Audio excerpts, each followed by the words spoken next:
एक बेहतरीन से बेहतरीन टॉपिक एक्सपोर्ट और इंपोर्ट क्या होता है देखिएगा, ध्यान दीजिएगा। एग्जांपल में अगर आप कोई चीज एक्सपोर्ट नहीं करते हैं या तो इंपोर्ट नहीं करते हैं, सपोज जैसे बिहार में बहुत ज्यादा मक्का होता है, अगर इसको बाहर नहीं पहुंचाइएगा तो खाली हम लोग को सत्तू घोल के पीना पड़ेगा, दूसरे जगह वाला क्या दूसरा कोई अनाज नहीं देगा, तो हम लोग को भेजना और लेना बहुत जरूरी है। तो एज ए सेम क्या है, सेल के अंदर भी लेना और देना क्या है, लेना और देना ये बहुत बड़ा इंपॉर्टेंट रोल है इसके अंदर। अगर नहीं होगा तो एक दूसरे में जो है ना बहुत ज्यादा, मान के चलिए इसमें कुछ खराबी हो गया, इसमें अगर खराबी हो गया तो ये मदद करेगा, और उसमें खराबी हो गया तो ये करेगा, इसमें हुआ तो वो खराबी करेगा, दोनों मिल के चलेगा। क्या करेगा, यह मिली भगत रहता है, और इसमें कुछ कमी पड़ गया तो वो देगा, और उसमें कुछ कमी पड़ गया तो ये देगा। तो यही चीज के बारे में आज पूरे क्लियर करते हैं आपको हम। ध्यान दीजिए आप, क्या है मेरा हेडलाइन ही है, क्या है ट्रांसपोर्ट।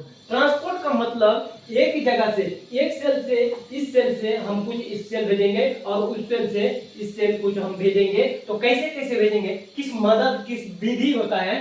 तो सबसे पहले एक एक्टिव है, एक एक्टिव, दूसरे में क्या है पेसिव है। दो चीज तो आपको क्लियर हो गया है, एक्टिव और पेसिव। सिर्फ ऑड जानिए, ऑड को अभी जानिए, अब इसका डिटेल से देखिए, इसका डिटेल से। एक्टिव मतलब होता क्या, बहुत चल फिर करता है इसलिए एक्टिव कहते हैं, नहीं। आप देखिए ध्यान दीजिए, जो सिस्टमेटिक कहता है एक्टिव मतलब अगेंस्ट द कंसंट्रेशन ग्रेडियंट। क्या है, against the concentration gradient. Gradient छूट गया, हम लिख देते हैं क्या है, ग्रेडियंट। ग्रेडियंट अब देखिए इसका जो है पढ़ने में बहुत कठिन लगा, लेकिन हम इसको सॉल्व करते हैं। किसी भी चीज को अगर उल्टा भेज देते हैं जिसमें ताकत लगता है, जिसमें फोर्स लगता है, सपोज मान के चलिए यह एक पूल है, क्या है, यह एक पूल है, और यह पूल में एक्टिव और पैसिव का हम आपको समझा रहे हैं। एक्टिव और पैसिव देखिए, इधर से चला है, इधर से गाड़ी में तेल जला है, ताकत लगा है, गाड़ी में धक्का देना पड़ा है, एक्सीलरेटर कसना पड़ा, तो एक्टिव हो गया है। यहाँ गया तो न्यूट्रल हो गया है। समझाने के लिए ये न्यूट्रल है, क्या है न्यूट्रल। यहाँ ज्यादा ताकत उगत का जरूरत नहीं है, यहाँ रिलैक्स फील करते हैं। जैसे हम लोग चल लेते साइकिल चला के जाते हैं तो इधर से बहुत मोबिल अपना खुद का खून मतलब खूब पसीना पसीना किए, यहाँ जगह आराम से एकदम चलाए। उसके बाद इधर कभी कभी होता क्या, हैंडल छोड़ दिए और किसी की तरफ तक देखे झांक झुक किए और क्या किया, डायरेक्ट मकई खेत में चल गए। तो मकई खेत में अभी यहाँ नहीं जाएंगे, यहाँ ध्यान दीजिए, ठीक है। ये जो जैसे ही क्या करते हैं आगे बढ़ता है तो यहाँ क्या एनर्जी लगता नहीं, अर्थात कहने का मतलब नहीं पाइडल मारना पड़ता, नहीं एक्सीलरेटर देना पड़ता है, नहीं धक्का देना पड़ता है। अब पाइडल भी छोड़ दीजिएगा तो कुछ हद तक आराम से घड़क के चल जाएगा। तो इसी को क्या कहते हैं, पेसिव कहते हैं। इस साइड वाला जहाँ ताकत नहीं लगा तो पेसिव, इस साइड वाला एक्टिव। तो वही चीज है, इंग्लिश में लिखा हुआ है अगेंस्ट द कंसंट्रेशन ग्रेडियंट। मतलब कोई जो धारा बह रहा है, मतलब पानी अगर उधर से आ रहा या हवा उधर से फोर्स लगा के आना, तो हम उधर से जाएंगे तो डायरेक्ट नहीं चल जाएंगे, हमको धक्का मार के जाना पड़ेगा। पानी का क्या गोल, पानी को चीरते हुए हवा को क्या करते हैं, एकदम उसको सुरंग बनाते हुए निकल जाएंगे, तब जाना पड़ेगा, तब जा सकते हैं। तो ऐसे ही एटीपी, एटीपी का मतलब एटीपी एक एनर्जी है, क्या है एनर्जी। तो एक्टिव में खर्चा होगा एनर्जी, लेकिन पैसिव में क्या होगा, इसमें खर्चा नहीं होगा। क्या होगा, इसमें खर्चा नहीं होगा। ये देखिए नो एटीपी यूज, और इधर एटीपी यूज। एटीपी को एनर्जी का यूनिट कहते हैं, क्या कहते हैं, एनर्जी। क्या है, एनर्जी। आपको समझ में आता है एनर्जी का मतलब, आपका जो शरीर में कुछ काम करता है, कुछ बोलते हैं, कुछ भी करते हैं तो एनर्जी, हाथ हम ऐसे ऐसे कर रहे हैं ना तो यहाँ एनर्जी पी रहा है, ये अभी एनर्जी पी रहा था। तभी अगर 1-2 घंटा लगातार करेंगे, जैसे यहाँ का एनर्जी खत्म हो जाएगा तो कर नहीं पाएंगे, क्या कर नहीं पाएंगे, ऐसे ऐसे, ठीक है। अब देखिए इसका एग्जाम्पल में, एग्जाम्पल कहेंगे तो इसका कुछ ना कुछ उदाहरण भी दिए हैं। तो एक्टिव में क्या क्या टपेगा, इस सेल से इस सेल में हम क्या, पहला तो नमक, उसके बाद इसको सोडियम पोटेशियम कहेंगे, और ऐसे नॉर्मल में नमक समझिए, क्या है नमक। सेल के अंदर भी नमक टाइप का रहता है, और डायरेक्ट हम लोग केमिस्ट्री में या तो इसका जो सिस्टमेटिक पढ़ेंगे तो Na, क्या है Na, लेकिन डायरेक्ट ये करेंगे ठेठी में तो क्या नमक है। तो नमक को अगर इधर से इस सेल में लेके जाएंगे तो एक्टिव होगा, क्या है एक्टिव होगा, और पोटेशियम को भी इधर से इधर लेके जाएंगे। लेकिन उसी के तुलना में सेल के अंदर दूसरा सेल बनाते हैं, यहाँ दूसरा सेल बनाते हैं, इस सेल के अंदर से अगर पानी जाएगा, क्या जाएगा वाटर, वाटर यहाँ से यहाँ, तो क्या करेगा मतलब कि इसमें कोई फोर्स नहीं लगेगा। देखिए आपको और क्लियर कर देते, यहाँ और दूसरा सेल है, क्या है, यहाँ दूसरा सेल है, यहाँ पानी रहेगा, यहाँ मान के चलिए इस सेल में पानी फूल है, इस सेल में क्या है, पानी फूल है।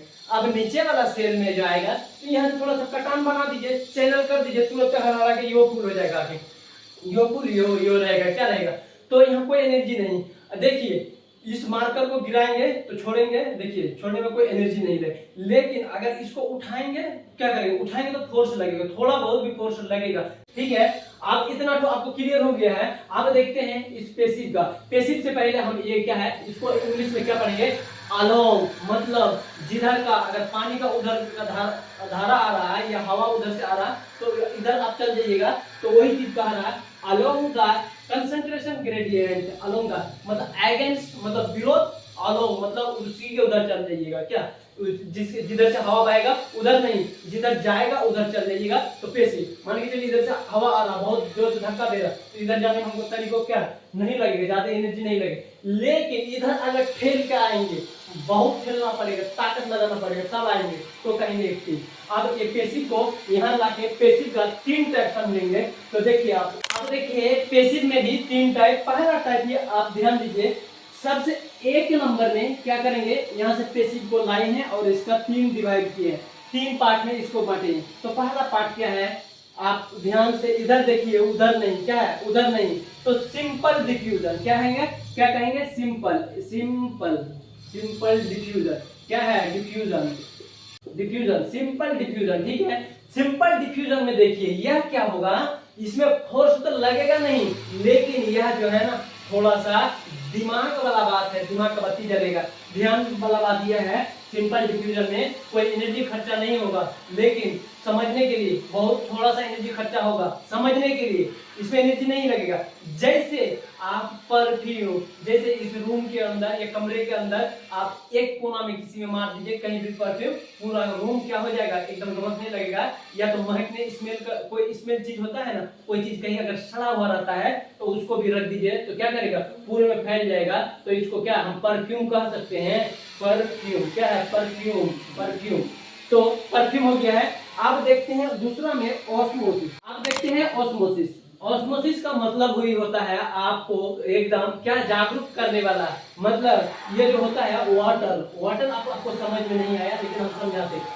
अगर आप किसी भी जगह में मान के चलिए रूम में है या सुबह सुबह मंदिर या कोई चीज धोते हैं तो देखिएगा बाल्टी अगर पानी उजलते हैं तो क्या एक ही जगह रहता है कि पूरे में फैल जाता है, उसमें कोई एनर्जी नहीं लगा। लेकिन विधि, ऑस्मोसिस विधि, कौन सा विधि, ऑस्मोसिस, क्या रखेंगे, ऑस्मोसिस। अब तीसरा में है फैसिलिटेटेड, क्या है, फैसिलिटेटेड, फैसिलिटेटेड डिफ्यूजन, क्या है, फैसिलिटेटेड, एफ दे दिए, ठीक है, आप फैसिलिटेटेड समझ जाइए।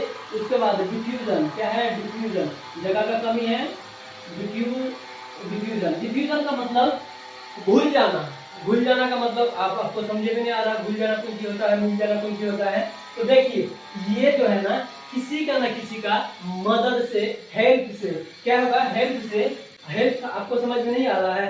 देखिए अगर हम बाजार जा रहे हैं या तो आप बाजार जा रहे हैं तो छोटे में देखिएगा बाजार जब जा रहा था तो कंधे पे चढ़ के जा रहा था, तो एनर्जी खर्चा किसी और का हुआ, दादा लोगों का, लेकिन बाजार हम भी पहुंच गए बिना एनर्जी खर्चा, लेकिन किसी का ना किसी का खर्चा हुआ, लेकिन खुद का अपना एनर्जी खर्चा नहीं हुआ। तो उसी को क्या कहते हैं, उसी को कहते हैं आपका फैसिलिटेटेड डिफ्यूजन। मतलब किसी का ना किसी का क्या चाहिए, हेल्प चाहिए, लेकिन खुद का मतलब एनर्जी लॉस नहीं करे, क्या है, ये जो है ना बहुत साथी मिसाल है, हेल्प, हेल्प। तो हम उम्मीद करते हैं आपको बहुत अच्छे से समझ में आ गया होगा तीनों विधि।